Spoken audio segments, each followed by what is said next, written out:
Welcome to this meeting of Mid-Suffolk Planning Committee. I'm Councillor Lavinia Haddingham and I'll be chairing the meeting today. Before the commencement of the meeting, I would like to pay tribute to Baber Councillor David Busby, who passed away on Sunday. Dave was the serving councillor for Copdop and Washbrook, a position he held since first elected in 2003. During this time, he was appointed Cabinet Member for Assets and Investments, as well as Cabinet Member for Planning. Dave served the council and his ward with dedication and distinction, and he'll be missed by all in this council chamber. Please can I ask members to stand for a minute's silence.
This meeting will be broadcast live to the internet and will be capable of repeated viewing.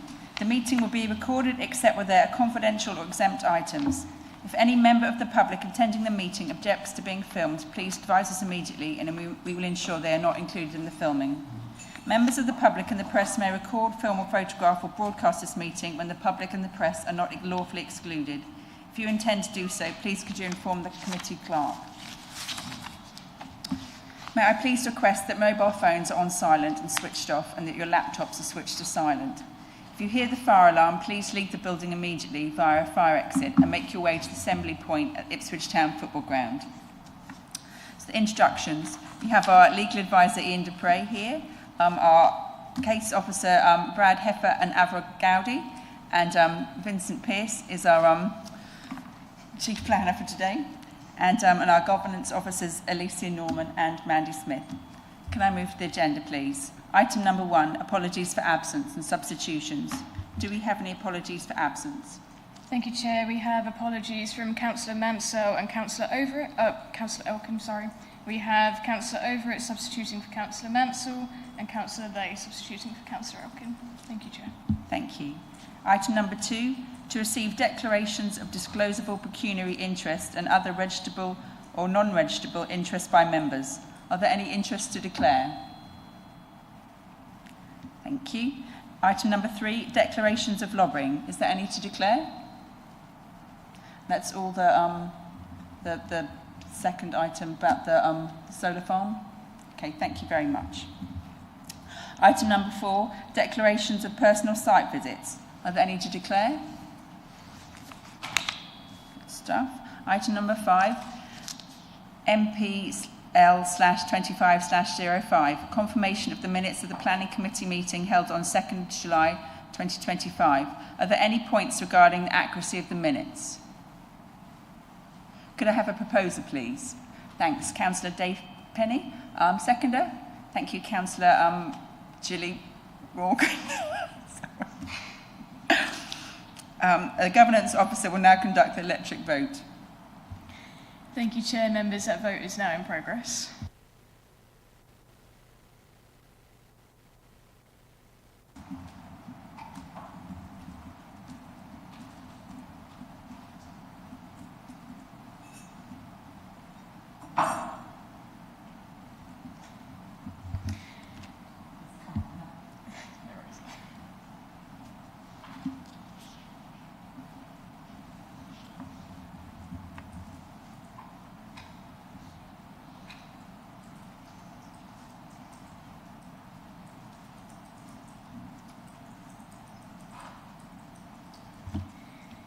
Thank you, Chair. That makes 6 votes for and 2 abstentions, so those are carried.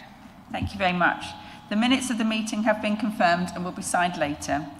Item number 6, to receive notification of petitions in accordance with the Council's petition scheme. None received, Chair. Thank you. Item number 7, schedule of planning applications. So we'll start with DC/24/05246, land to the south of New Street, Stradbroke, Suffolk. I'll now invite Bradley Hefford to introduce the application to the committee.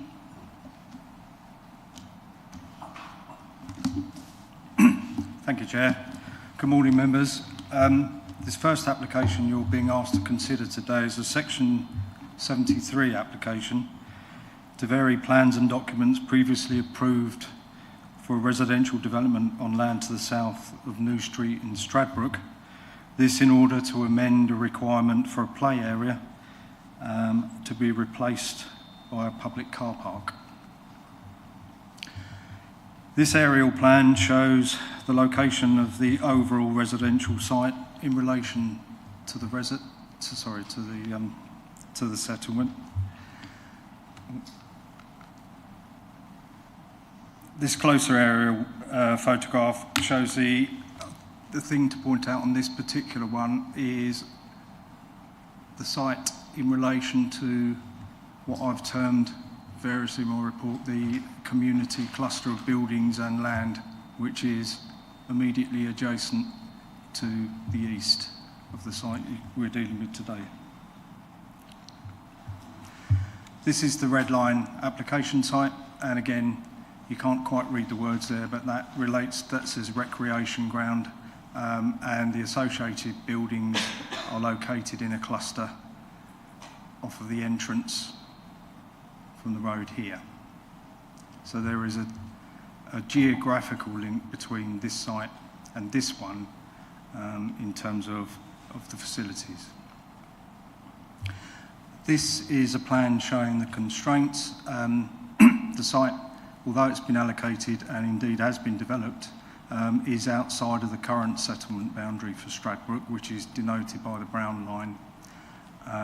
Other elements you can note from the from the plan are the listed buildings, generally in a cluster towards the older centre of the village, and you'll note the purple of the conservation area, both of which are relatively remote from the site we're talking about today. This plan is an extract from an approved plan of development showing where the LEAP, the local equipped area of play, was due to be provided. It's sitting on the open space that's been approved, public open space approved to the south of the residential area. This site layout shows the proposed position of the car park in relation to the existing residential area. Access to the car park would take place off the estate road here through a drive leading into the car park area, and from that point onwards there will be a pedestrian link through to the land to the east, which is the community land. This is an extract of that previous plan, just showing that in greater detail for you, just so you've got an idea of where it is and how it relates to the existing built form. This plan has been put in, it's unnecessarily complicated, but basically it's indicating that the surface material for all of the car park area would be asphalt. The area around here is described as a stone trench, but that's providing the surface drainage for the car park, and that will link through via a route here into an existing drainage area here, which was approved as part of the SUDS for the residential area. Again, this is a wider plan showing the car park in relation, in relation to the proposed landscaping. You'll note that you can see on that plan that it's proposed to put some landscaping around the car park and the route to it, the vehicular route and the pedestrian route past it. go in again, I drill in on that one, you can see that it's mainly trees and hedging around there. It would certainly help to mitigate the impact of the car park, we feel. And the other elements you can see for 4, for example, where it says proposed flowering lawn to public open space, and indeed that feature number 3, which I described in the previous slide, that's already been approved as part of the residential development details of that. This gives more details on the breakdown of planting and the types of trees and shrubs that will be provided. I'll finish with some views. This is looking across the site of the car park, proposed car park. This line of trees and hedging you can see here is the boundary between the open space that's provided as part of this residential development and the recreation ground beyond. This is the access to the car park, which will be used by vehicles going in and out. That's a view directly south. The reason I put that in is that the nearest listed building to this geographically is actually, I think it's called Bumble Cottage or something like that. But it's down the end there. It fronts onto a road at the other end, but obviously distance-wise and intervening planting, etc., we're quite content that there'll be no issue in relation to setting to be considered here. That's another view across, showing where the boundary is. And that's looking back towards the approved dwellings, which are the nearest ones to the proposed car park. So you have an idea there of the distance between the two. That's a view back up towards the housing area from the access road. The reason I've put that in is that it shows, if you've read the report, reference to a gate that will be operated by the parish council. That's already in place, so there will be controlled access to the car park. And finally, this is taken from street view. It's not a photograph, but again, it shows that boundary from the other side, the recreation ground, and you can just about note on this photograph a path that goes into the hard area there that skirts the recreation ground that goes all the way around the top. And the path that's shown on the plan would link into this path, so there will be a linkage through. I think in summary, you'll be clear from my report and the comments we've received from the parish council that they're not supportive of the LEAP, not least because there's a LEAP facility next to the existing community building, which is on the land to the east. And they support the inclusion of the car park. The other thing I'd like to say, which I hadn't pulled out so much in the report, is that the land the car park sits on will be POS in the same way as this land. So in effect, you'll have a wider belt of POS that the car park would relate to. Obviously, its intention is to be as an overspill facility for this particular location, but obviously while it's open, people could park there and enjoy the POS to the south of the residential area. I think that's all I need to say at this stage. Thank you. Are there any questions from the members to Bradley? Councillor Penny?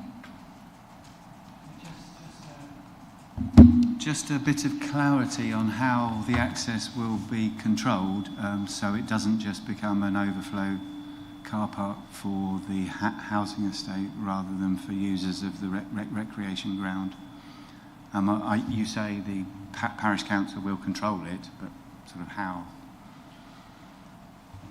Thank you, Councillor. The situation is that it will be linked to the opening hours of the community facility that's adjacent. I've got the hours in my report somewhere.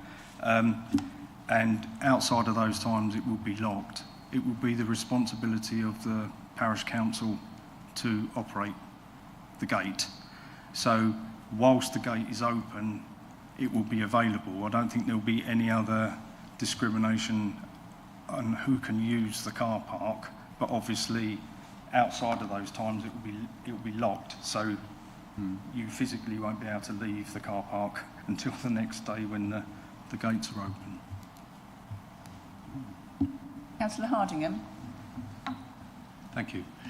Could you show us where the existing leap is on the overall plan, the first one that you showed us? I'd just be interested to know how far away it is. Sorry, the existing?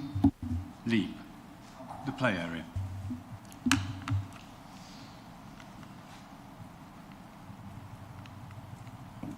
Apologies.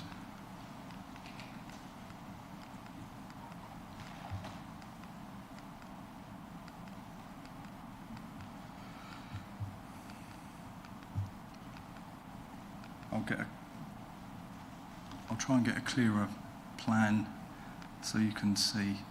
Right. If you can, where's the access? If you can see my red dot there coming in, that's the access past the community building. The leap area is located on the frontage there. Can I follow up with another question?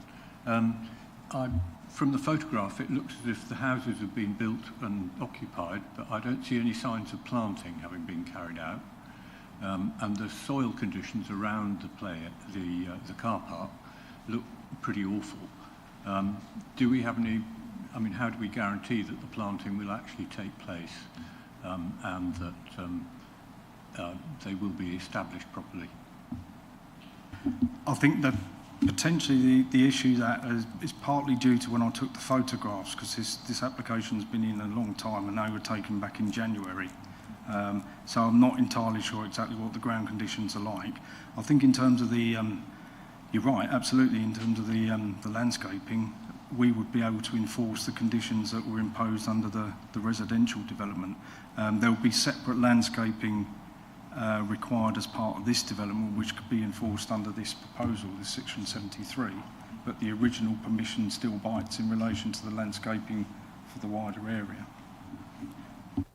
I merely mention it because it's very noticeable that the landscaping tends to be an afterthought as far as the developers are concerned, and the whole building project would be much better if some of the landscaping at least were established before or during the construction, instead of being left as an afterthought, and leaving people to move into what is really a very barren site.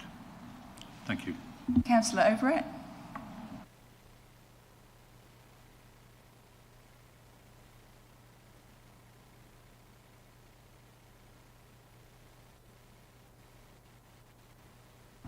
Oh, thank you. Yeah, I noticed that I don't think the Mid-Suffolk Disability Forum is being consulted about the decision not to places. Is that correct? That's correct, yes. Yeah. Yep. I just wondered, clearly as the existing car park clearly isn't large enough because you need the overfill, if any consideration has been given to having additional blue badge spaces on the existing car park? The issue of disabled parking was considered as just dealing with the issue of the Mid-Suffolk Disabled Forum. Apologies. I understand that consultation is prompted if it's public access or access to public buildings.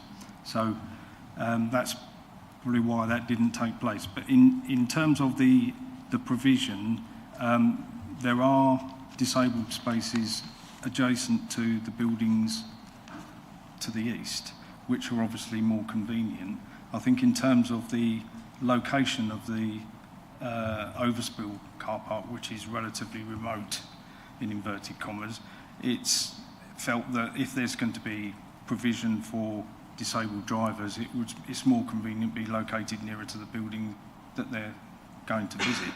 So on that basis, it was considered that it was reasonable in this instance not to have the spaces on the you know, in this particular car park. Sure, yeah, I understand that. I just wonder if it's worth thinking about, or maybe consulting on whether more blue badge spaces will be needed on the main car park if there is now more overspill space. Now, Brad, I've got a question. You've just said it's relatively remote. Do you know the distance between the car park and the doctors and the gym? I don't. I've not measured the distance. But Chair. it like, you know, can you not, you know, have a sort of rough one? I couldn't reasonably estimate, to be honest. I mean, it's not close. Are there any other questions for Brad? Okay, so we haven't got any public speakers, no one from the parish council, doctors, supporters, agents or ward members. So we can go straight to the debate. Does anyone like to start off? Councillor Lawrence.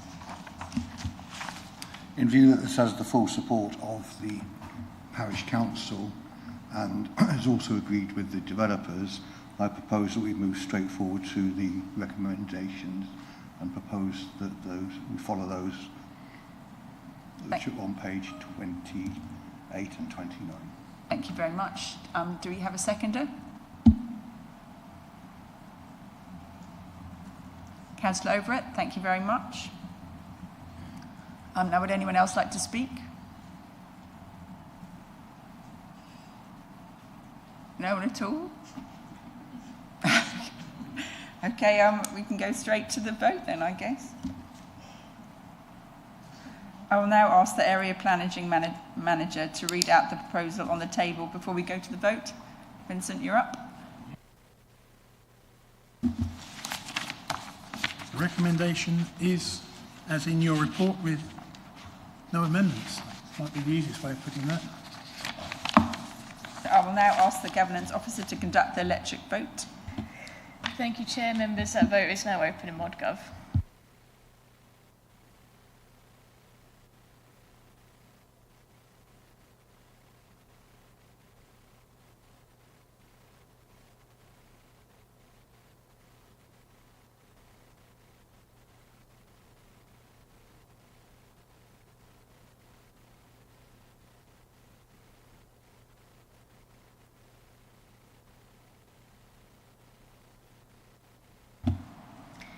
Thank you, Chair. That's 8 votes for, so that's carried. Thank you very much. So we'll move swiftly on to 7B. Nick, would you like to move across? So we've got on to DC/23/04644, land west of Blacksmiths Lane, Earl Stonham.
That's right.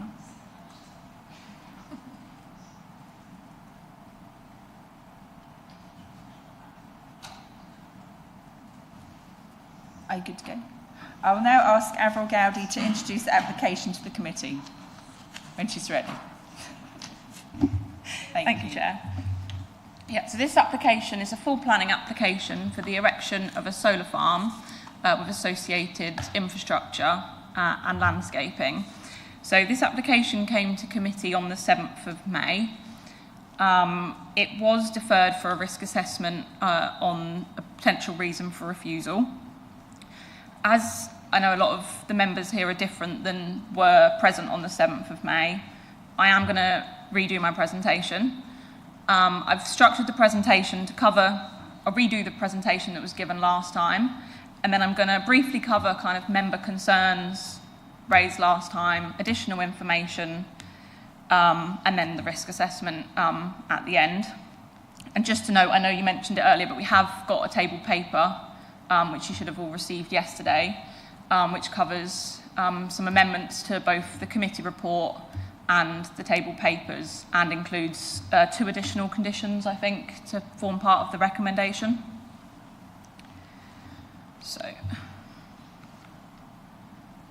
So this is the aerial map of the site. You've got the A1120 to the south, Forward Green to the southeast,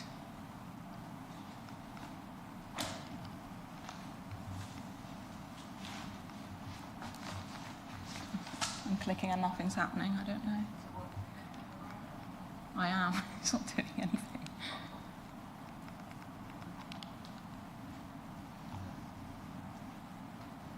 Has it frozen?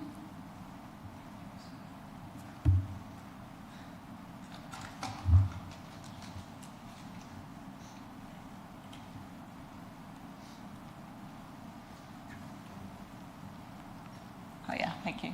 Yeah, next one's come up. Yeah, thank you. You've got Blacksmiths Lane running to the east, and you've got Saxham Street in Stow Upland to the northwest. And then just a wider aerial image just to show some additional context. Again, you've got Forward Green to the southeast, Little Stonham to the east, and Stow Upland to the west, and Middlewood Green to the north. And then obviously Stowmarket, you can see in the bottom left there. So the site is located within an area of countryside. As you can see, it comprises an irregular shaped parcel of land comprising a number of different agricultural fields, and the site measures 35.2 hectares. In terms of constraints, obviously you can see the site in the pink dashed area in the centre of the slide. You can see a number of public rights of way. There's one there that transects that parcel, and then there's a public right of way that runs along here. You've got a number of listed buildings that typically front the adjacent highways, and you can see a settlement boundary for Saxham Street, I believe, to the west. And I'll just give you a closer view of the listed buildings. So you've got Cherry Tree Farm, I believe, is this listed building here, Jockey's Farmhouse to the south, and then on the next slide you've got Water Run Farmhouse to the east, which I believe is this one, and then Wayland's Cottage and Spall's Cottage are the ones to the south of the screen. And in terms of the site location plan there,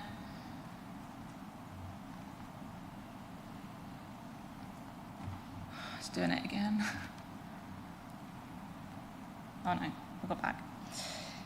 So this image I've just taken from the noise assessment just to show you kind of the closest residential receptors. So you can see again they kind of follow the highway network and essentially surround the site.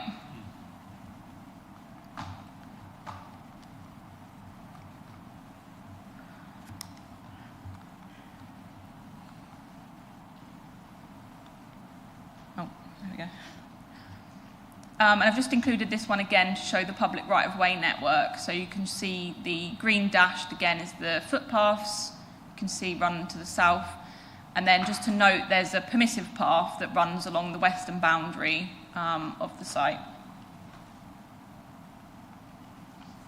And just to say and explain, the application and development is being brought forward under the Rochdale envelope approach.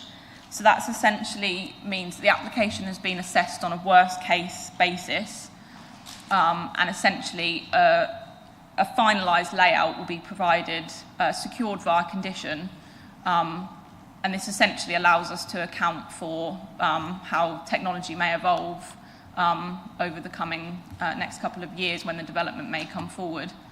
But you can see in this development zone plan that the solar panels would be located in the yellow dashed area. And again, this is essentially the indicative layout. You can see the panels follow those development zones. And then turning to the access arrangement, so there's 2 accesses proposed for the development. You've got the construction access, which goes off the A1120 to the south, and an operational access to the east onto Blacksmith's Lane. And it came up in the previous committee about how decommissioning would take place, and it's been confirmed that the decommissioning would also take place via the A1120, as that's obviously the route deemed more suitable for HGVs. So in the table papers, I have recommended an additional condition to secure that. And then in terms of the landscaping strategy, this I'll come on to again, but this is an updated landscaping strategy, differs to what members saw previously. The main difference is woodland copse has been now put in this parcel that I'm just highlighting on screen, and that was requested by members essentially to screen some of the views for users of the public rights of way to the south of the site. Just to summarise the landscaping strategy, so we've got a grazing seed mix under the panels, a meadow seed mix sown at the field margins, and tussocky grassland seed mix sown in the southern parcel, which is this yellow one. So just to note that no panels are proposed in this yellow field shown here. And there would also be new native hedgerows, the new native woodland, and the existing vegetation will be retained and enhanced. And in terms of biodiversity net gain, just to summarise the headline results, we've got a 21% gain in habitat units, a 119% gain in hedgerow units, and a 92% gain in watercourse units.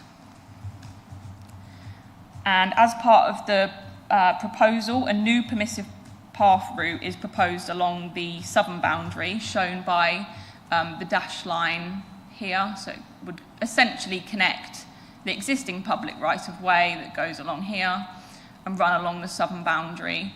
And it would essentially improve permeability for use walking around this area, and it would connect to the existing permissive path that runs along that western boundary. And we're proposing that we secure that via condition. And now we're just going to quickly run through sort of the typical infrastructure. So this slide shows a typical panel cross-section, and just to note that the maximum height of panels is shown to be 3 metres. We've then got stock fencing at 2 metres high and CCTV cameras at 2.5 metres high. Members will note the optional small mammal gates shown here. I understand there's been some discussion around those and potentially having them used for hares as well as other mammals such as hedgehogs, badgers, etc. So we are recommending an additional condition to secure details to ensure those are suitable and then delivered. And then you've got a DNO substation with a maximum height of 4.1 metres, a customer substation with a height of 2.9 metres, and then the transformer and inverter units, again measuring 2.9 metres in height. The following slides are taken from the landscape and visual impact assessment. So this one is the view taken from Blacksmith's Lane by Cherry Tree Farm. The top image shows the existing view, and the bottom image shows the view at year 1. So obviously you can see the panels here. And then the following slide shows at year 10, once the landscaping is matured, the panels would be obscured from view. The next one is taken from the footpath to the north of Wicks Green. The top image shows the existing view, and the bottom image shows the view at year 1. And again, similarly, this shows the same view at year 10, but just to note that this view is now incorrect because it doesn't reflect the landscaping copse that is now proposed to be planted here. So in fact, at year 10, it's envisaged that from that footpath, you wouldn't have sight of the panels. And again, another image taken from Elston and Village Hall on the A1120, and you can see there's no change between the views there.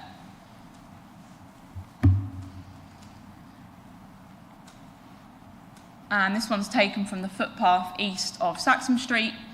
It's not very clear in this image, but you can just about make out solar panels on the horizon if you zoom into that image.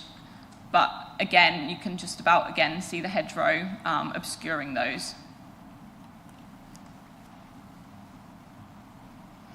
And again, this is taken from the footpath on Old Hundred Lane, but there is no change in the views. And similarly, the footpath southeast of Hines Farm, there's no change in that view. I'm going to move on to site photos taken around the site, looking towards where the proposed development would be situated. They run in a clockwise direction around the site, and where the photo was taken is indicated by a blue dot on the map, you can see there, in the bottom right-hand corner. I'm not proposing necessarily that I describe anything in these, I'm just going to put them on the slide to give members context of the site, and just ask that members take note of the existing landscaping that borders the site and the field parcels.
So the officer recommendation is to grant planning permission with conditions as set out in the committee report appended to the risk assessment, which is just to note on page 65, and the 2 additional conditions recommended to members in table papers.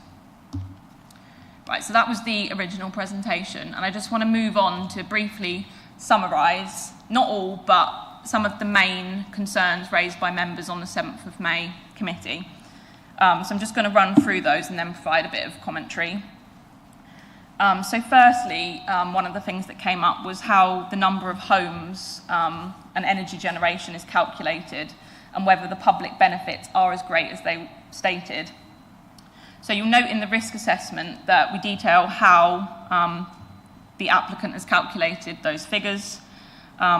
And just to confirm, the information doesn't alter the officer's conclusion that the benefits this energy generation are afforded significant weight in the planning balance.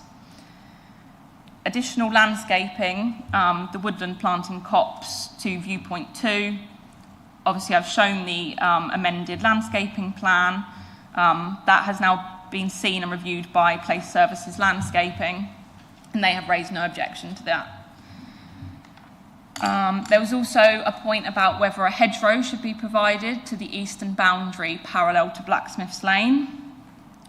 To confirm, that is outside the red line of the application site, and it's not within the option agreement the applicant has with the landowner, so it's not something we can secure in this case. And then there's also been concerns about the use of the Blacksmith's Lane access. I'd just like to point out that that access is already an existing field entrance, which is used by the landowner and farmer. They anticipate they use that access around 50 times a year anyway, for access obviously to their fields. And it's considered that the operational traffic from the solar farm, which is anticipated to be about 1 vehicle a week, is obviously comparable to that. And in fact, the operational traffic would be a car or a small van. And also just to note, and this was confirmed previously, that given the point of connection is very close to that access, so the distribution network operator also uses that access to get to that point of connection, and they would continue to want the quickest route to access that point of connection, which would be that access. And then separation distances to residential dwellings and the listed buildings came up last time. That is included in the risk assessment, but I will just pull up the distances on a future slide that we can just have a look at. There was also a question about whether a fund could be put in place to secure decommissioning of the site in 40 years. And it was raised due to concerns that perhaps the developer may go into administration and then not be able to complete the decommissioning at the end. It was explained to members previously that the condition obviously sits with the land, and that the requirement would fall to the landowner were the developer not be in a position to complete decommissioning. We are recommending a decommissioning plan be secured by condition, and that approach is consistent with other approved developments in the district. There was also concerns about the creation of a small area of unusable agricultural land adjacent to Blacksmith's Lane. I have a slide on this point in a couple of slides, so we'll cover that then. There was also concerns that the drainage strategy was quite ambiguous, but it was confirmed that it was written like that because we'll obviously get a finalised layout via condition, and there may need to be some amendments to the drainage strategy to accommodate that. And obviously the lead local flood authority will confirm the acceptability of the finalised drainage strategy. And one of the last concerns was the inefficient use of land due to the shape of the site. And again, I've got a slide to cover that. So I'll just move on. So one of the things that came out of the last of the previous committee was about the efficiency and effective use of land. So within the risk assessment, I have just pulled out and summarised on the screen. I wanted to give members sort of a reminder in terms of what we've approved elsewhere in the district, and just in terms of comparison between the split of best and most versatile land versus not best and most versatile land.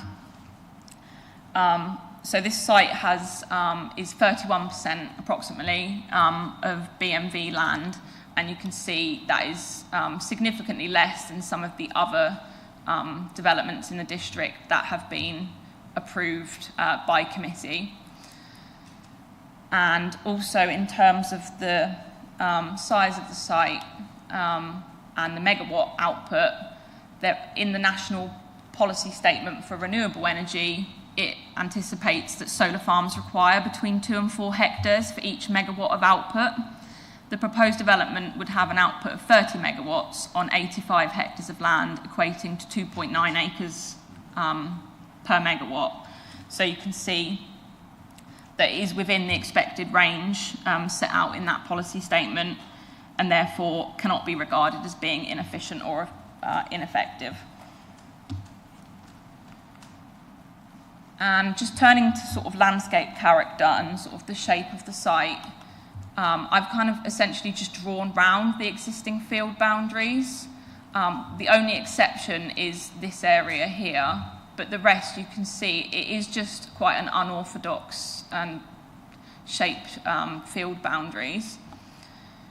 I meant to add some animation to this so you could see underneath it, but essentially this Google Earth image essentially shows that this area of land isn't sown with a crop, and I think this is taken from 2025. The overhead power lines run along here, but it looks as if the farmer potentially doesn't use this entire field, or hasn't this year. And another point to note is it is outside the red line, and it essentially the landowner's retained that piece of land for his own purposes, essentially.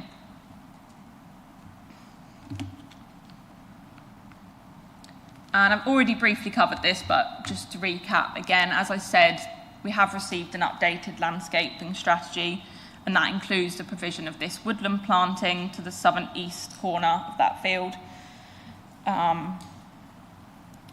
I think it's important to note in respect of landscape character that there is an inevitable level of harm which cannot be reduced due to the development of a greenfield site. The development will have some visual effects which will be mitigated to reduce these to what we consider to be an acceptable level. We detailed in the original committee report that inspectors are finding limited and localised harm because there would be no residual adverse landscape effects. The site is not within a landscape designation, and the existing site benefits from a good amount of existing landscaping to the boundaries, which is to be retained and enhanced. And turning to the separation distances, the applicant has prepared these figures setting out the separation distances between the other approved solar farms in the district and the nearest dwellings in order to show a comparison with the application proposals. So you can see you've got 65 metres here, 65 here, and then some extend here to 135. But they do obviously differ per site. And in terms of what we've got on this application, we've got 125 here, 85 here, to the lowest we've got is 65, but to note obviously that is comparable with other approved schemes that we've had in the district. So just to summarise and recap the risk assessment, obviously it's important that as the local planning authority we're consistent in our application of policy when determining applications of a similar nature and having due regard to the professional advice of technical consultees. Members will be aware that were they to refuse the application, there is a high chance that the application would go to appeal. In accordance with the current planning practice guidance, a failure to substantiate a reason for refusal or the prevention of development that clearly should have been permitted is likely to lead to an award of costs against the council at appeal.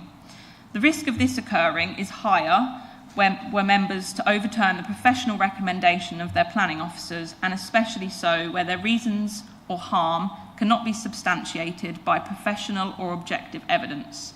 In short, that would be unreasonable in a planning authority decision, and this represents a significant risk in this case.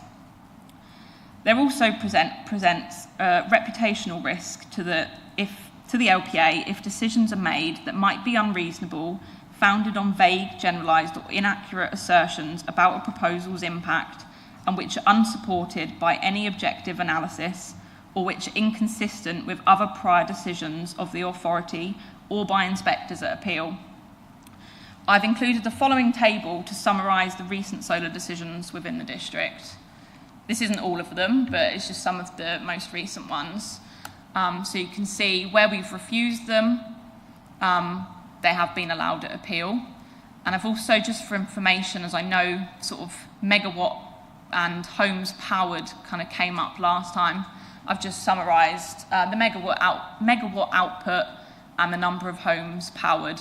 And you can see there is some inconsistency in the figures, but either way, inspectors have been giving significant weight to the benefits of solar.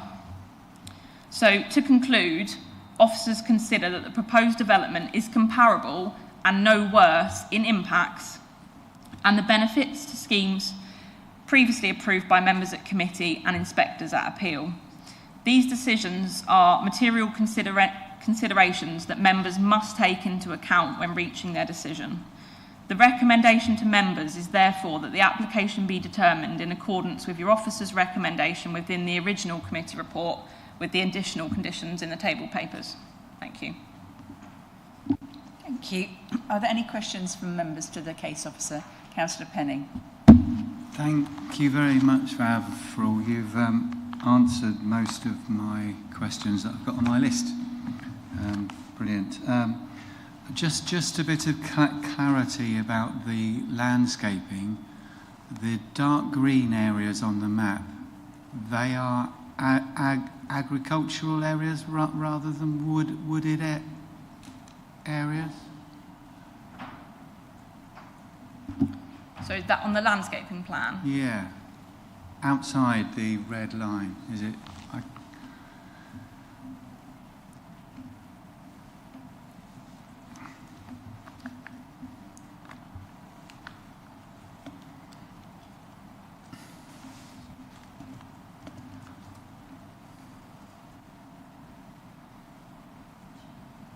No. Can I just clarify whereabouts you mean? On the map, there were some shaded, well, some dark green areas, both to the, I think, 2 to the north and 1 to the south, which were dark green in colour. Amanda, can we just put it back up? Sorry, can we just put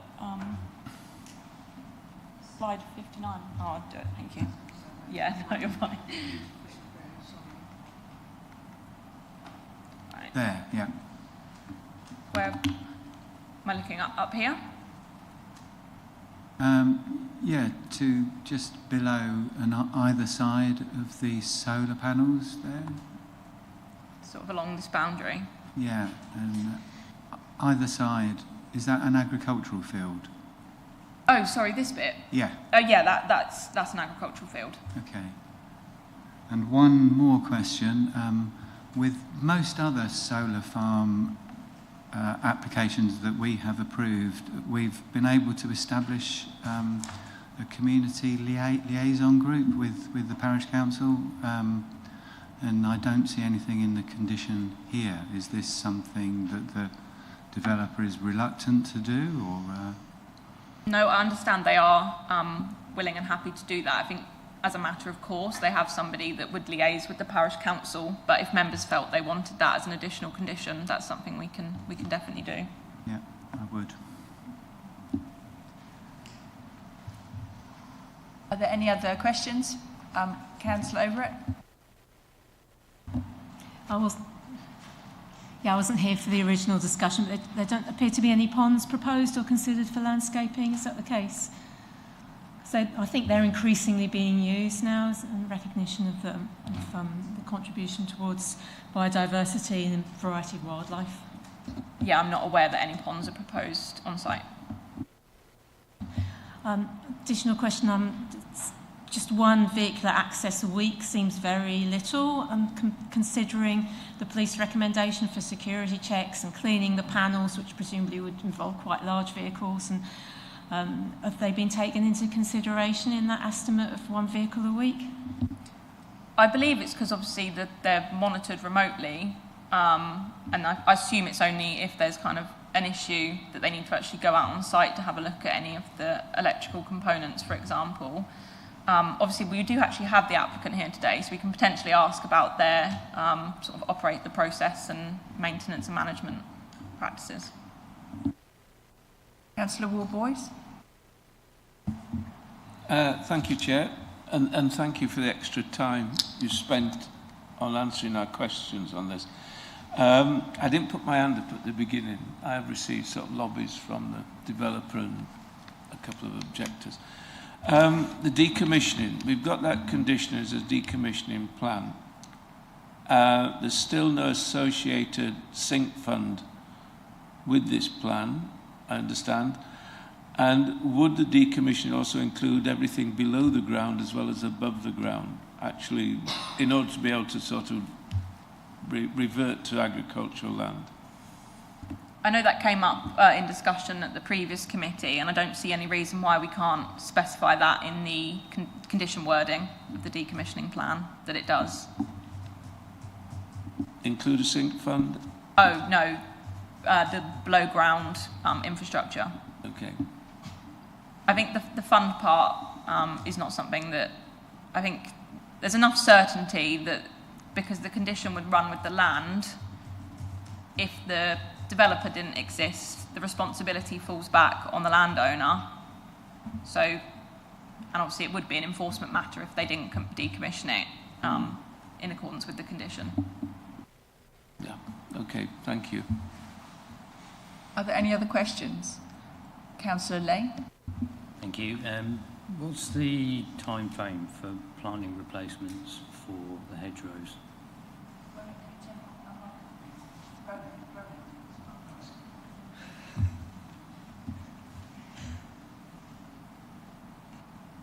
Do you want me to repeat that? Yeah, sorry.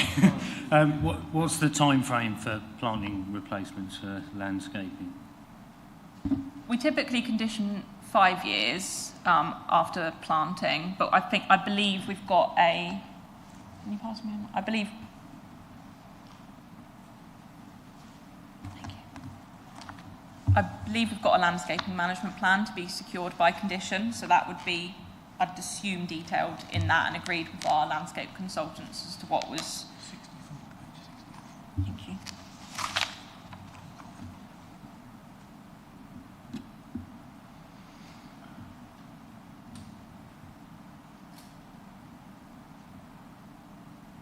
Yeah, so the last condition in the bullet point list is for the submission of a landscaping plan. So that would obviously include the details of how they were to be maintained and replaced as necessary. Okay. Is there scope for that to be extended? It's obviously, the problem we find now is that typically there's gaps, and it does seem quite important, given the fact that we are trying to encourage people to use the space. I don't see any reason why we couldn't write into the condition if members had a number of years they were looking at, they wanted specifically captured in the landscape management plan. I'm sure we could do that. Okay, thank you. Are there any other questions for the officer? I've just got one now, it's about the fencing. Is that the normal fencing for like a solar farm? It seems quite sort of tight at the very fact that we need to cut a hole in it for the hedgehogs and everything, but that's the usual stuff that's used. Yeah, that's a typical type of fencing, sort of the deer stock mesh fencing. Right, so if that is the end of questions, members, then we will move on to the public speakers.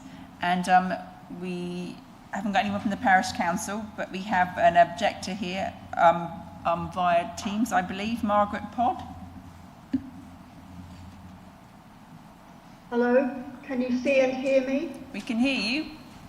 We can see you now, yes. Welcome, Margaret. So you have 3 minutes. So thank you. We'll start. Start now. Thank you very much. Members will have received a copy of the complaint I submitted following the release of the latest committee report. I hope members are familiar with these and the supporting documents I submitted.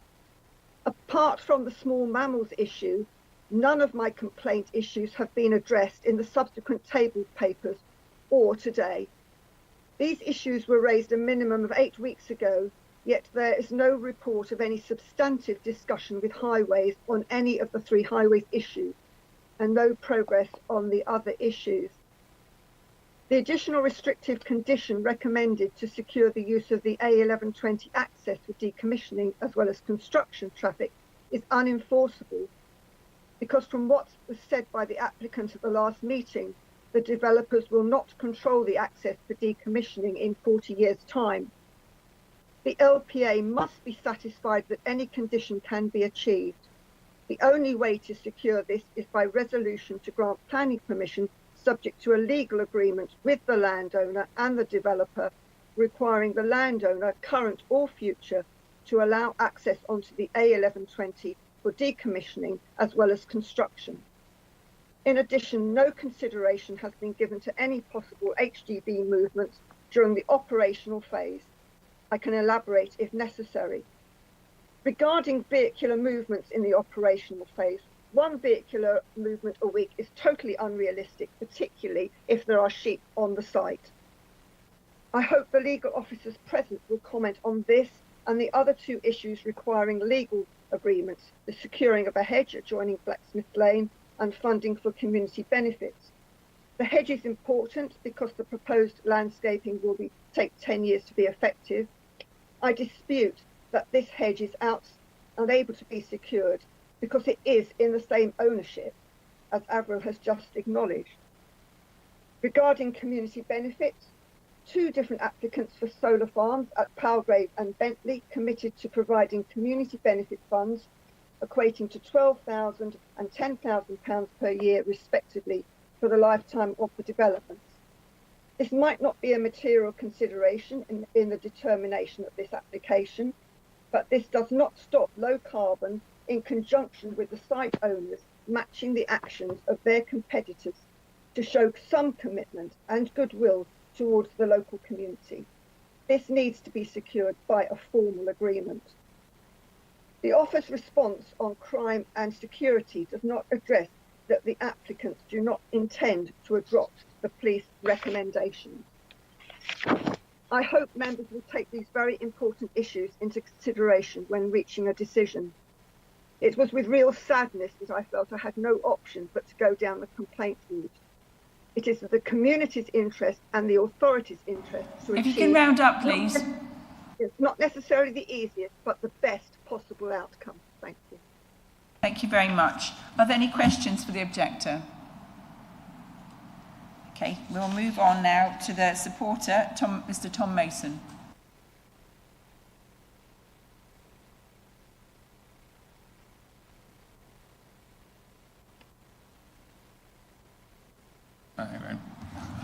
Right, sorry.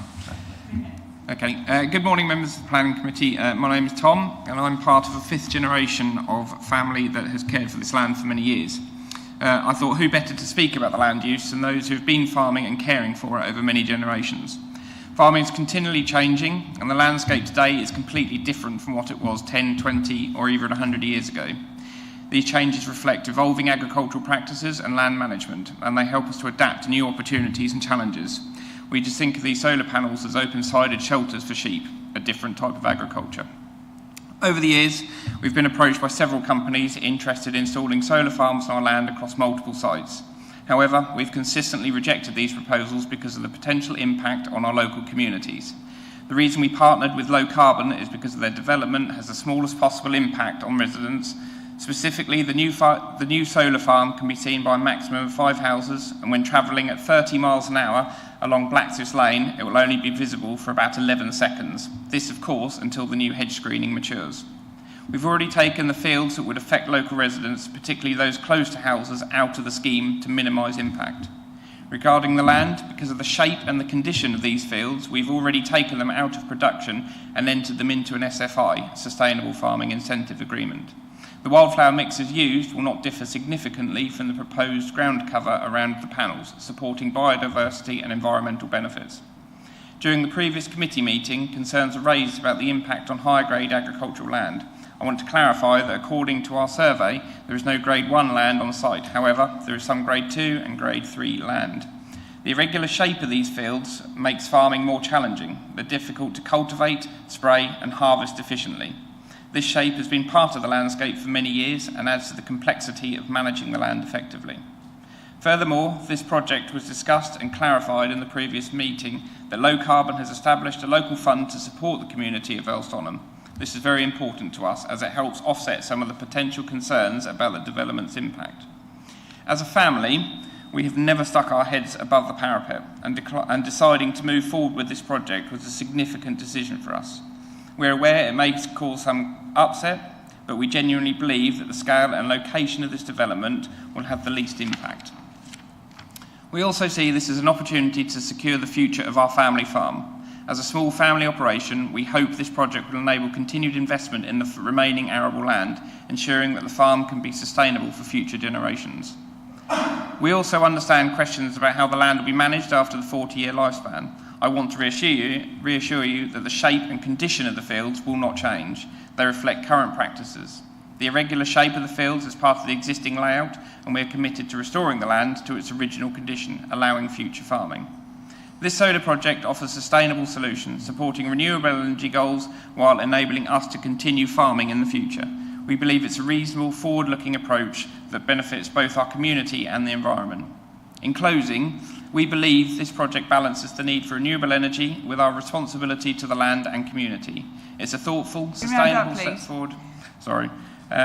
Sustainable step forward that secures the future of our family farm while supporting environmental goals. We're committed to working closely with the Council to ensure that benefits are shared by all and the land is managed responsibly for the end of the project's lifespan. Thank you very much. Has anyone got any questions for the supporter, Councillor Penny? Thank you very much. That was very interesting and informative.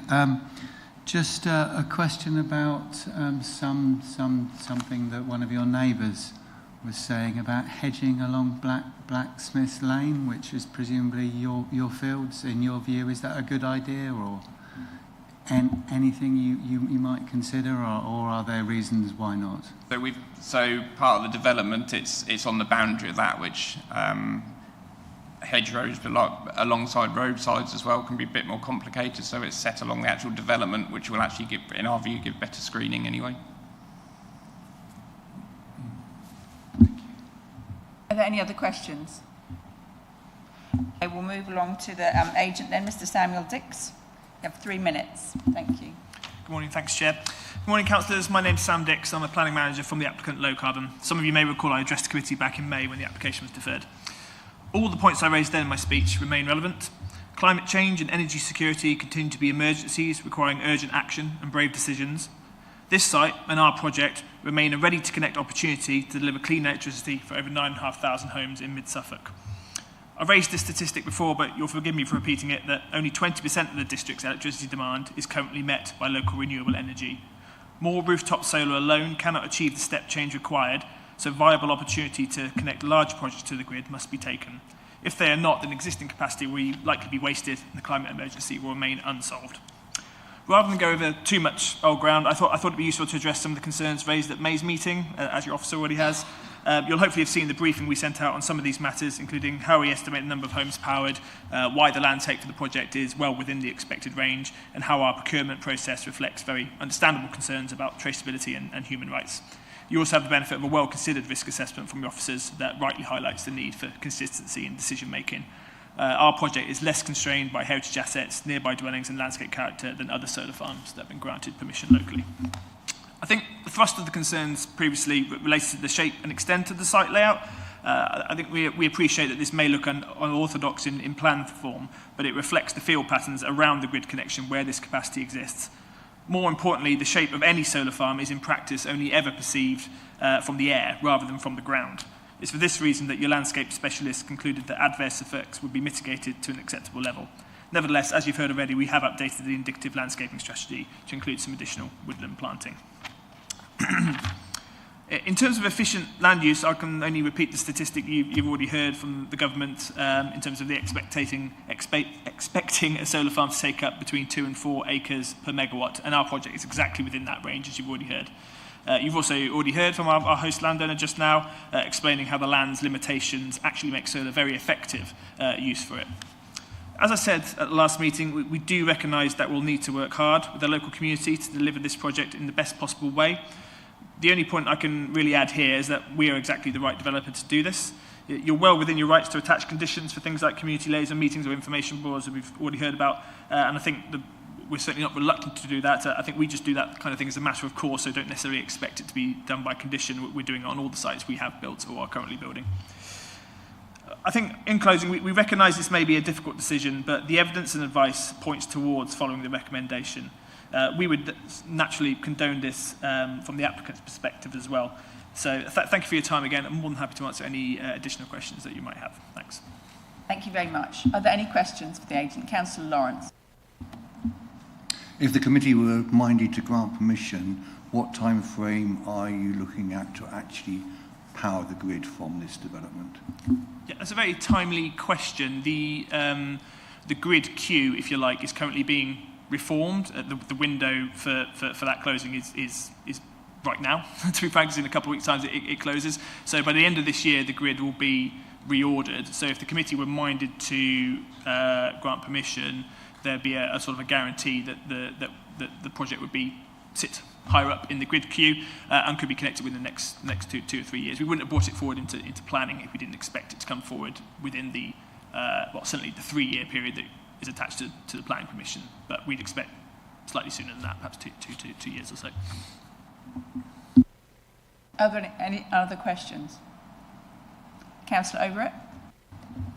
Is the number of vehicles accessing the site of one small vehicle a week on average, is that what you are anticipating? Yeah, that's entirely accurate. So we as a developer, we're an end-to-end developer. So we find sites, we get permission for sites, we build the sites, and then we operate the sites. So the figures I've provided to your case officer and to your council about one vehicle a week are based on our existing sites. And it will taper off from construction. So obviously there are teething areas and things like that when you first build a solar farm that will require slightly more vehicles to arrive and flush out certain areas. But when a site is fully operational, up and running, it really is just one vehicle a week on average, sometimes even less. Are there any other questions? Yep.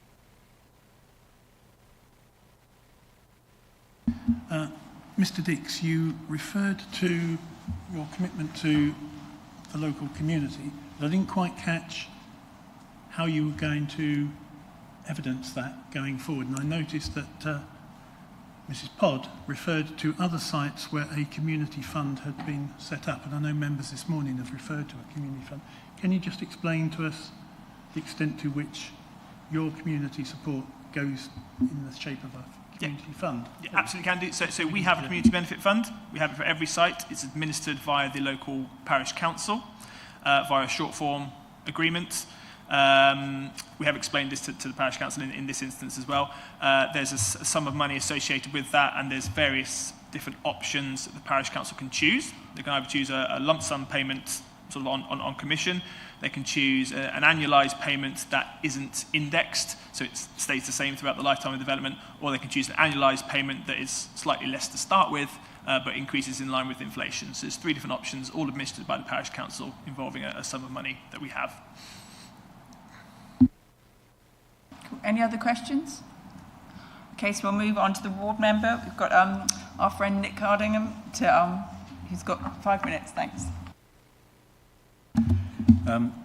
Well, I won't detain members unnecessarily by reiterating all my comments from the last time this application came to committee, but I will say that I believe there's an urgent need for a coherent national strategy for the allocation of suitable sites for solar farms.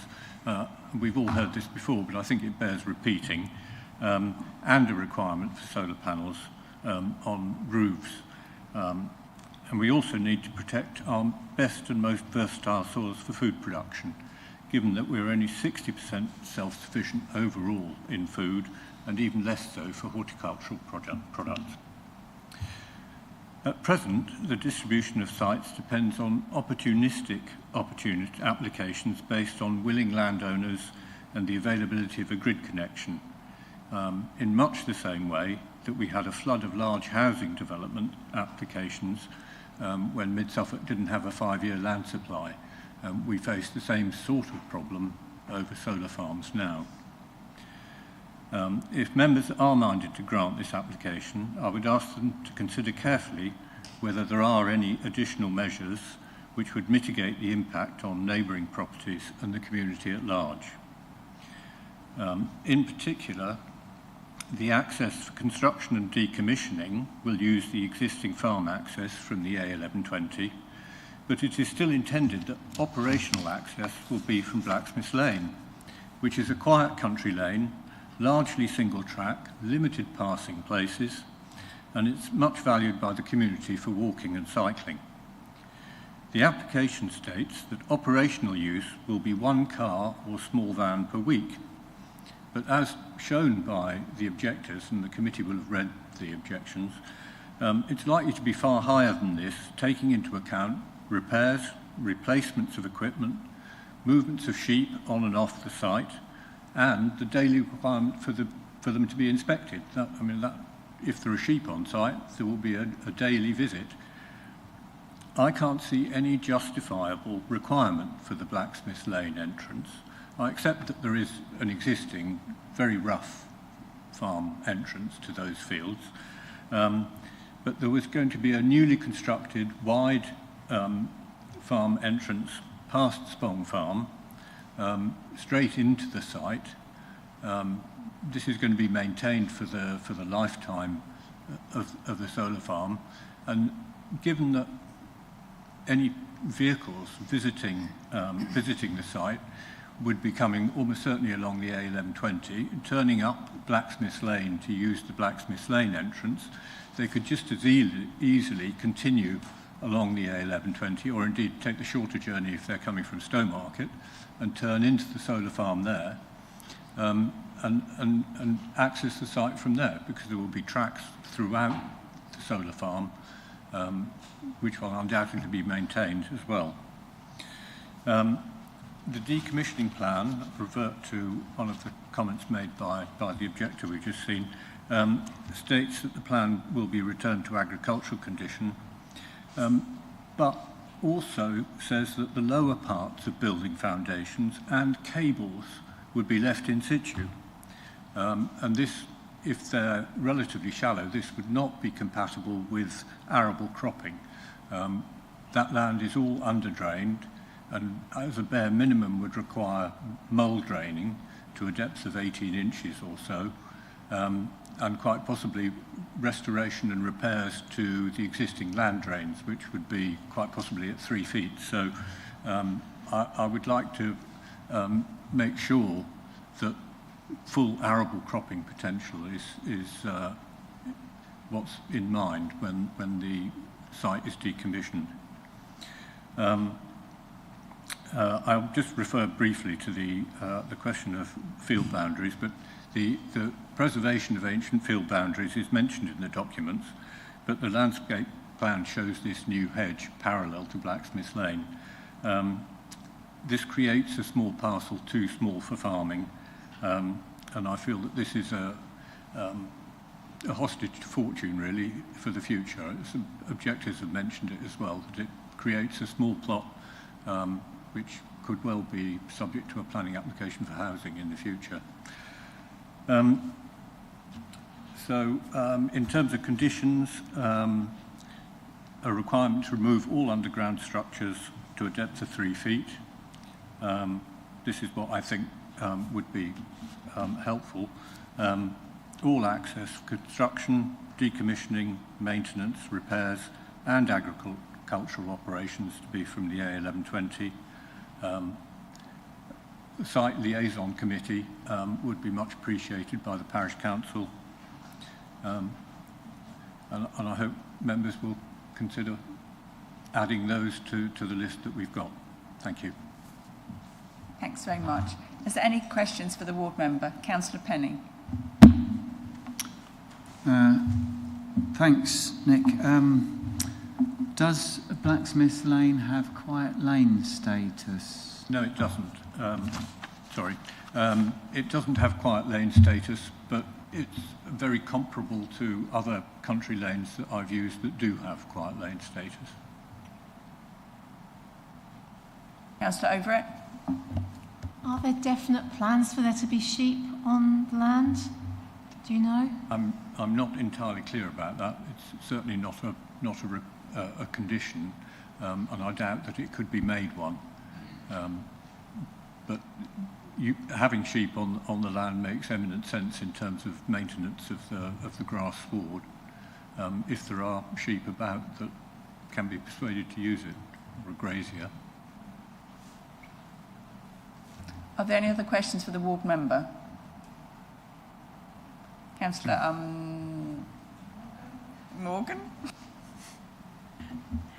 It was actually in relation to our ward members and to the landowner himself, addressing the issue of the access on the A1120. I wondered, because from the photographs that we've seen, I wanted to ask the landowner whether perhaps there was a barrier, i.e. ditches or something that is actually preventing making this entrance onto the 1120 that would be more acceptable to the locals than using Blacksmith's Lane as one possibility, and also about the practicality, or if we were to make it a condition, about and the landowner being aware of or construction traffic going onto his land and the damage it would occur, making it 3 foot below the ground. If that is possible, to ask the landowner's opinion and whether he would be agreeable, as we are all present. Yes, would you like to answer that? Yeah, so, to the best of my knowledge, speaking to Samuel, so the access of Blacksmith's Lane is because the road is far, far closer to the actual development than driving off the A1120. For construction, we've allowed to drive off the A1120, which goes through the working farmyard. So that's the sort of access through the bottom, but predominantly the development is within 50, 60 metres of Blacksmith's Lane off a public highway, as opposed to using a new track into the development, which is far further off the main highway and through a working farmyard. So your current farm access that you use, I assume, from Blacksmith's Lane, is currently used for all your farming mechanical equipment, like tractors, combines, trailers, etc. Anyway, they are coming off Blacksmith's Lane already, because they are technically HGVs and of a certain width anyway. So it really depends on the fields that we're farming at the time. So the field that we've got closest to the A1120, which we took out of the development because it's closer to the houses, we access off the A1120. But pretty much 100% of the land that will have the solar panels on them, we access off Blacksmith's Lane. So we put a new crossing in off Blacksmith's Lane about 5 years ago because we have a series of dirt tracks from the farmyard to get to those fields, which just isn't really sustainable for larger farm equipment. And so, for instance, this year we have sugar beet in, which is going to be quite a lot of heavy traffic and lorries going down Blacksmith's Lane. It's the first time we've ever done that, so unfortunately we will probably not be the friendliest of people at that stage. But yeah, all of our farm traffic comes off Blacksmith's Lane for those fields. Thank you. Thank you. Councillor Lawrence? Thank you, Chair. Would it be fair to say that in actual fact, with the development of a solar farm, the traffic in Blacksmith's Lane will actually reduce on what is now the current agricultural use of the land?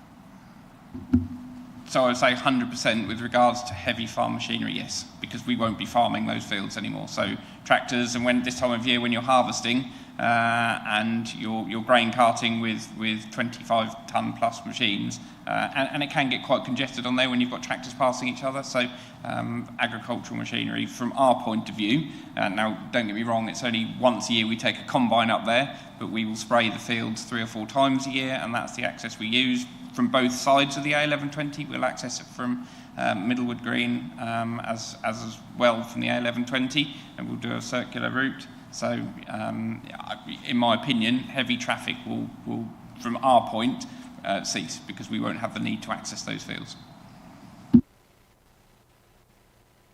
Thank you. Are there any other questions for the ward member?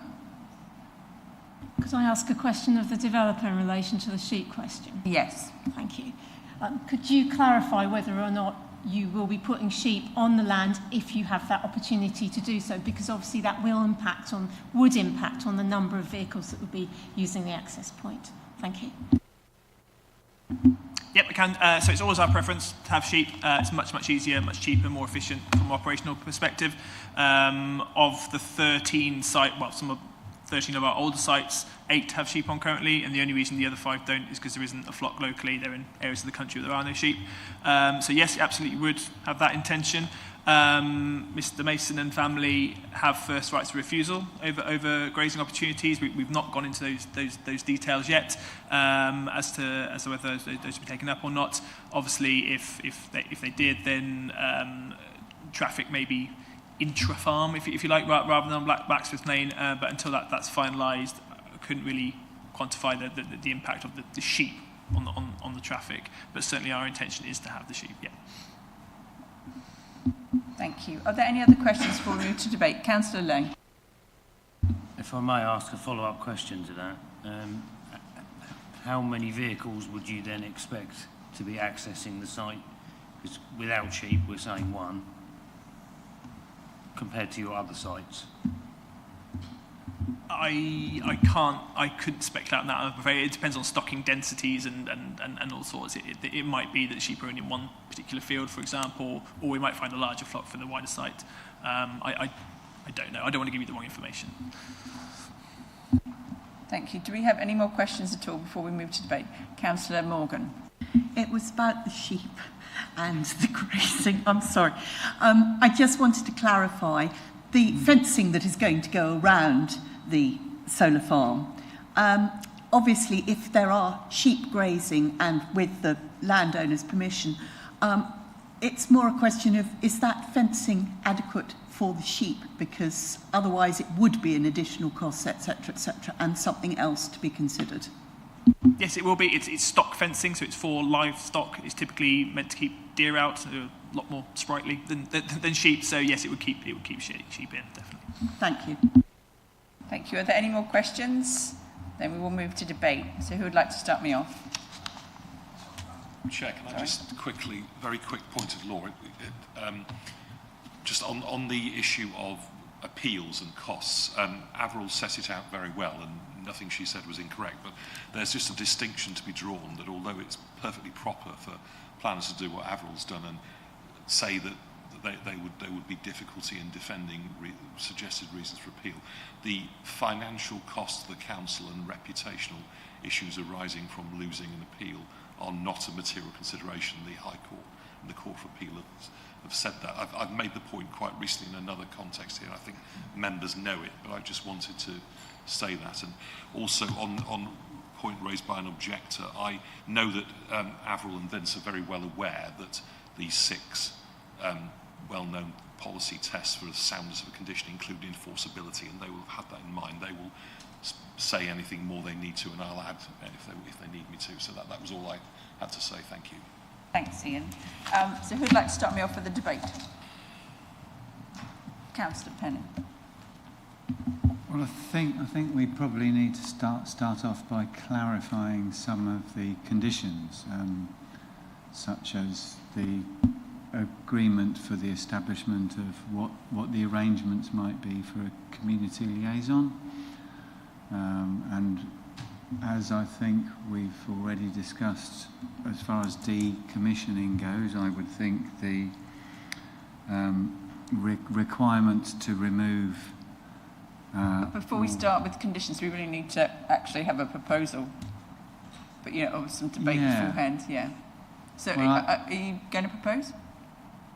Well, I don't know. I think it would help the debate if we were clear on what the conditions were. Otherwise, it's all right for members to say they want advice and reassurance on conditions before they make a proposal, I think. Could I just butt in at this point and say that I understood from the parish council chairman that he wished to appear online today, and actually sent me a draft of what he was going to say. Are officers aware of him being in the waiting room, as it were? Thank you, Chair. I wasn't contacted by the parish council requesting to speak, so I haven't got anything. If you have a written representation from the parish council, it's at the chair's discretion as to whether you can read that out ahead of us going into the throes of debate. Yeah, would you like to? Yeah. Well, you have to bear with me while I get my laptop.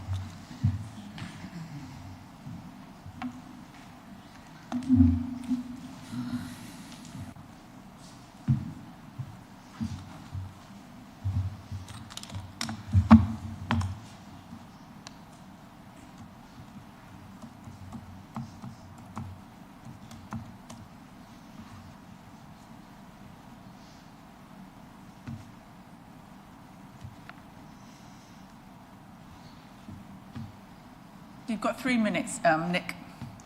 Yep.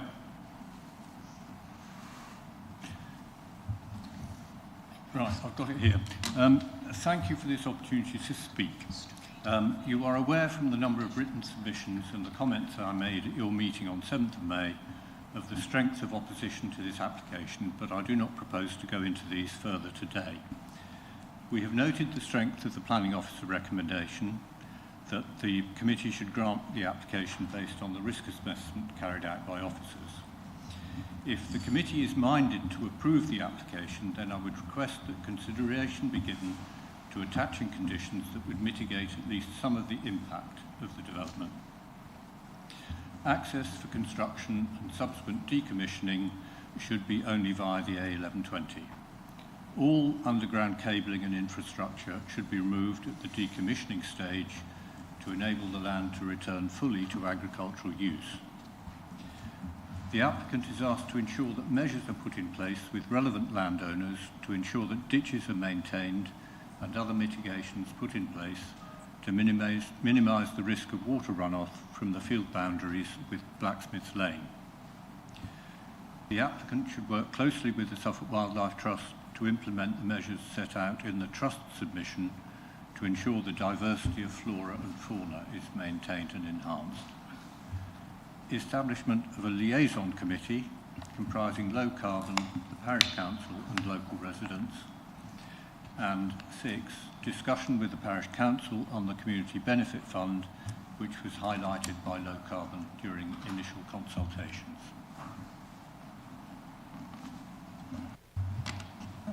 Thank you very much. Avril and Vincent, would you like to sort of just read out what we've got so far of the... Not that any of this has been moved as a motion, but I've been making notes as we go along, and the points I've written down are conditions possibly relating to the construction and decommissioning activity being solely via the A1120 Spong Farm access and Blacksmiths Lane for operational purposes only. The decommissioning plan should include removal of all infrastructure below ground to a depth of 3 feet. The landscape management period in the landscape management plan should be extended to be agreed to secure the optional small mammal gates shown on the plan that we looked at, and a parish liaison scheme. Also in the background, and I may have additional comment to make on this if it moves forward, is securing a community fund for the benefit of the community. Thank you. Is there any other questions that members want to bring up before Councillor Penny? Did it also say the establishment of a community liaison meetings? Okay. So who would like to start debating? Councillor Penny. Despite the lack of government strategy for solar farms and moving towards our country becoming more sufficient in energy needs through renewable energy, we have to support these applications. Disappointing though it is to see lack of clear guidance from government and proper network and infrastructure plan in place. So I think it's a good idea to have solar farms to support wind energy and other forms of renewable energy as we move into the future in an attempt to combat climate change. So I think we need to support these developments, including this one. So is that a proposal? It's to initiate debate. Okay, cool. Councillor Lawrence. In view of the comment that if we were minded to grant permission, it would put the connectivity to the grid higher up the priority list, I would like to make a proposal that we accept the officer's permission to grant planning permission with the conditions listed on page 65, plus the conditions just identified by the Chief Planning Officer. Thank you very much. Do I hear a seconder? Thank you very much. Councillor Morgan, would you like to add anything? I agree with my fellow councillor Terry Lawrence, and I would like to second the motion that we approve this. But I would also just like to add to the fact that the landowner is present, and I'm sure he knows his land and his family know his land, and that it will not decrease the yield. If anything, I suspect that the irregular shape is relating to the unyielding areas in crop-wise within his estate. So he would know more than anything and would have put them on the areas that are really not high yield. And so I am reassured that it would be good to pass this motion. Thank you very much. Would anyone else like to contribute to the debate? Councillor Overett. If I do support this motion, then it would be on the basis very much of the context of government not having a proper strategy and in terms of how best to achieve a good energy supply as needed. Really struck by the fact that we cannot get solar panels on Gateway 14, and Badley Solar Farm was granted a connection to the grid, and Gateway 14 has repeatedly been turned down for that. So we absolutely empathise with the frustrations of the residents, but our hands are very severely tied currently, and I do feel that we don't know how many vehicles are going to be going in and out of this site. I don't really feel that question has been answered. I would like to see the access coming off the A1120, and I can't quite see that the arguments against doing that throughout the duration of the development. I can't really see the arguments against doing that are strong enough to convince me otherwise. Thank you. Well, I'm just going to add my tuppence worth before you, Councillor Warbo, just an answer to that viewpoint is they've said because otherwise they've got to drive through a farmyard, and I understand how that we don't know whether they're going to have sheep or not, so that would be, like you say, perhaps more than the traffic they've talked about. But because we can't actually, like I said, we can't debate that now, so they can't tell us whether there's going to be someone coming to look after the sheep or not. And I feel that my opinion is that their reasoning for using the access off the lane, makes sense to me, that it's better, it's quicker, it's closer, and they don't want them coming all the way through the farmyard all the time. So, like I say, to me, I completely understand that, but like I say, points of view. Anyway, Councillor Warboys. Thank you, Chair. It's always a big ask of the Planning Committee when solar farms come forward and we're asked to relinquish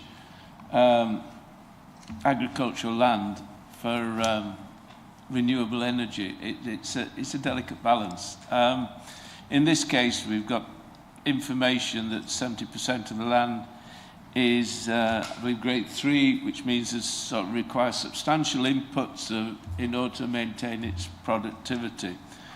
I think coming back to this, we've actually seen quite a bit of progress. Even in this actual committee, there's been some progress. We've seen clarification about a community fund, about the removal of the below-ground structures as well, which I think is really important in terms of actually sort of reclaiming the land. It is, I do have this nagging doubt in my head about the lack of a kind of sink fund in order to make sure that in adverse circumstances this doesn't fall, the reclamation of land doesn't fall in particular towards the taxpayer. And I really feel that would be good. We have been invited to look at other solar farms and good practice there.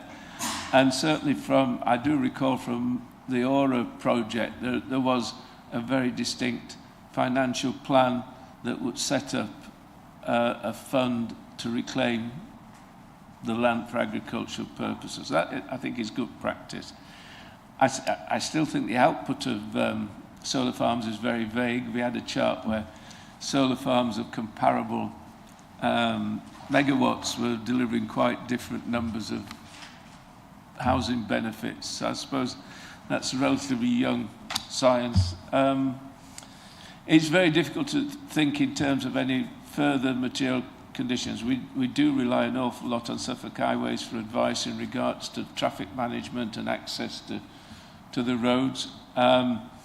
There's a substantial increase in biodiversity, as I think there would on a modern agricultural land where we've actually got improvements to hedgerows. We did have some doubts about the design of it, whether it was efficient use of the land, but that's kind of mitigated in fact that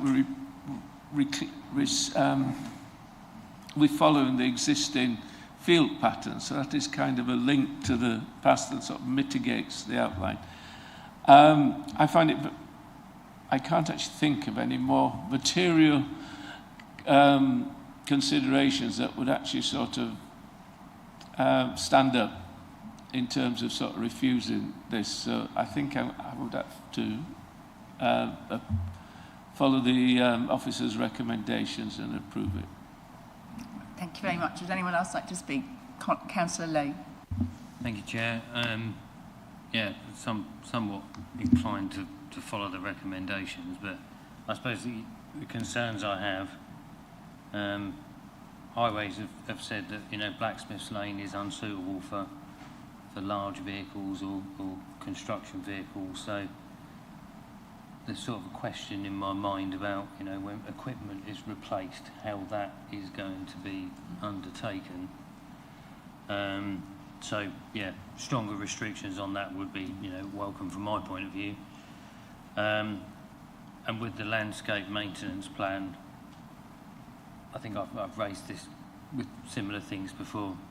It would be good for the landscape maintenance plan to incorporate the complete installation and management of those hedgerows, and possibly further assurances with the management of the ditches, because that's also something, you know, we can drive around the countryside and see day in, day out.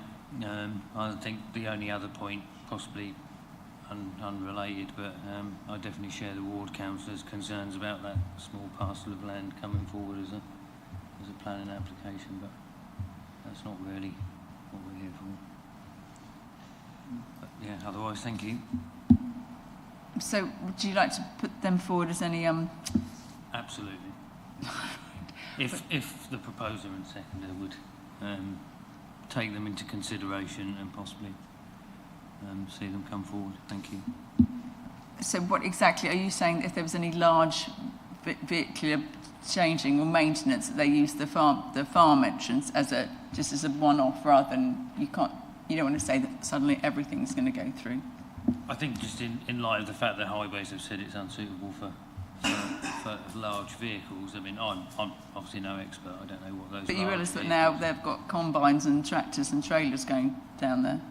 What exactly are you wanting to? Yeah, HGVs. Replacing vehicles. Is that something that, you know? To be candid, Chair, I think that isn't precise enough for us to be able to have an enforceable condition.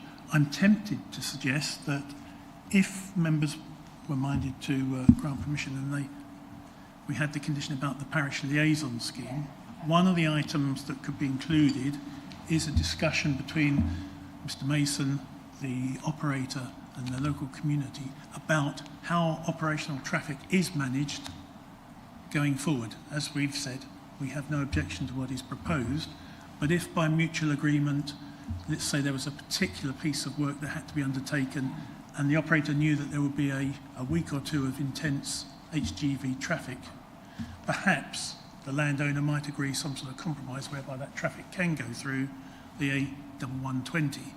And then after that work's done, we revert back to the usual process of Blacksmith's Lane. And that's the benefit of the parish liaison scheme. I get a sense that there's a willingness to cooperate. And I'm sure Mr Mason and the family, being in the community, do actually want to remain friends with their fellow villagers. So I think there's a lot that can be done through the parish liaison scheme. Is there anyone else who would like to speak to the debate? Okay, so we will go along to the vote, and I will now ask Vincent to read out the proposal and before we go to vote. No, yes, that's what I'm doing. Thank you, Chair. I am going to talk about the community fund. Strictly speaking, is it entirely necessary for the application? There is a question around that, but there is an ability under Section 111 of the Local Government Act for us to secure a community fund related to a development of this type.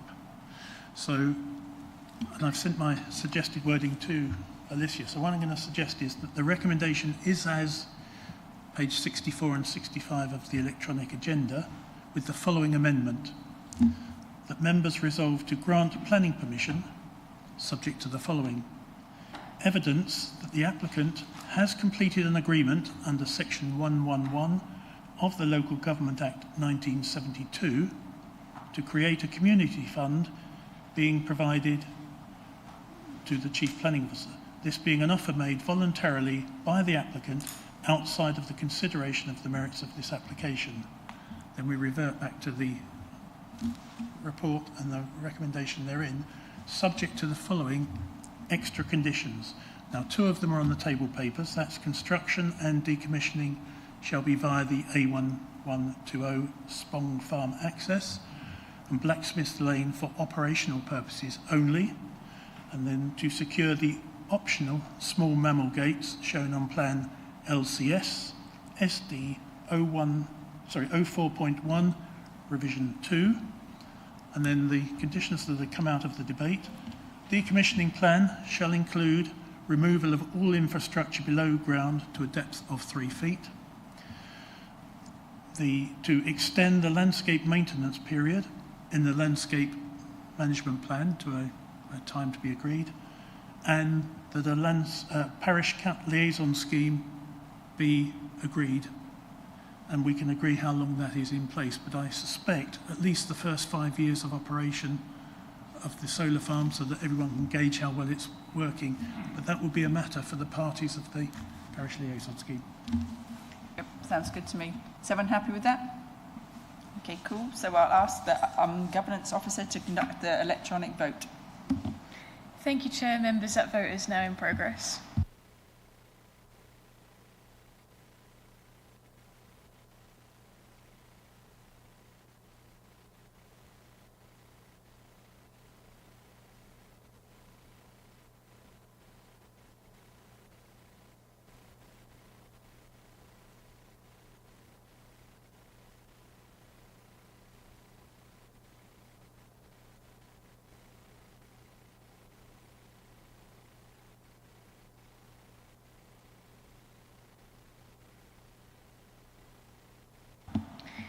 Thank you, Chair. That is 7 votes for. Status carried.